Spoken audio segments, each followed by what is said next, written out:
জাতীয়তাবাদী দল বিএনপি শেরপুর ৩ আসনের শ্রীবর্তী ও ঝিলেগাতি আমাদের ধানের শেষ প্রতীকের ক্যান্ডিডেট জনাব মাহমুদুল্লাহ রুবেল ভাইয়ের নেতৃত্বে আমরা ত্রয়োদশ জাতীয় সংসদ নির্বাচন ৯ এপ্রিল অনুষ্ঠিত হতে যাচ্ছে।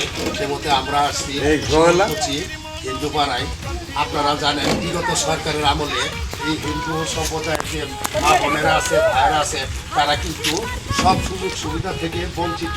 তাই আমরা প্রতিশ্রুতি দিচ্ছি আমাদের প্রান্তীয় নেতা শেরপুর ৩ আসনে শ্রীবর্তী ও ঝিলেগাতি মাটি ও মানুষের নেতা জনাব মাহমুদুল্লাহ রুবেল ভাইয়ের পক্ষ থেকে আমি আপনাদেরকে প্রতিশ্রুতি দিচ্ছি। আমার ওয়ার্ড বিএনপির সভাপতি কামরুল ইসলাম কামরুল ভাই কিছু কথা বলবেন, আপনারা মনোযোগ আমরা এখনকার একটা সংখ্যালঘু শিমল কচি একটা হিন্দু বাড়িতে অবস্থান করতেছি। দীর্ঘ দিন তারা আওয়ামী লীগের সরকারের আমলে তারা কোনো সুযোগ সুবিধে পায় নাই। তারা আমাদের সাথে প্রতিশ্রুতিবদ্ধ, আমাদের এমপি মহোদয় শিমলকচিতে মিটিং করে তাদেরকে প্রতিশ্রুতি দিয়েছে তাদের রাস্তা এবং ঘরে ঘরে ফ্যামিলি কার্ড দিবে। সেই অনুপাতে তারা আমাদের সাথে সম্মতি জানাইছে।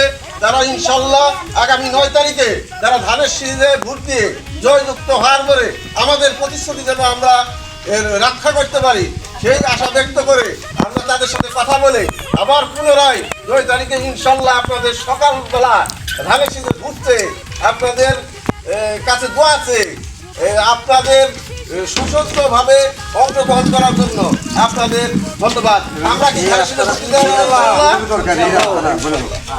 পাশাপাশি আপনাদের যে চাকরপাড়া যে রাস্তাটা বাজার পড়তো আমরা প্রতিশ্রুতি দিচ্ছি আমাদের এমপি মহোদয় মন্ত্রী হলে এলাকার অনেক উন্নয়নমূলক কাজ হবে। আপনাদের কাঁচা রাস্তাটা পাকা করে দেওয়া হবে এবং ফ্যামিলি কার্ড যেটা বিষয়টা সেটা হলো 2 নম্বর ওয়ার্ড দেওয়া হয়েছে। 8 নম্বর ওয়ার্ড যেদিন ফ্যামিলি কার্ড দেওয়া হবে ঘোষণা করা হবে আমি আপনাদেরকে জানাবো, মাইকিং করা হবে। আপনারা সবাই জানেন ভোটার আইডি কার্ডের ফটোকপি আপনাদের লাগবে, ভোটার আইডি কার্ডের ফটোকপি এবং মোবাইল নাম্বার আপনারা দিয়ে শরীরে আপনারা উপস্থিত হবেন। আর পুরুষ ভাই যারা আছেন আপনাদের জন্য কৃষি কার্ড দেওয়া হবে, ভোটার আইডি কার্ডের ফটোকপি এবং মোবাইল নাম্বার লিখে দিবেন।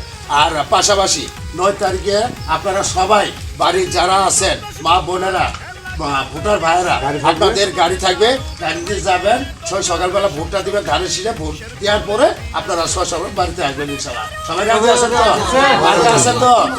ইনশাল্লাহ।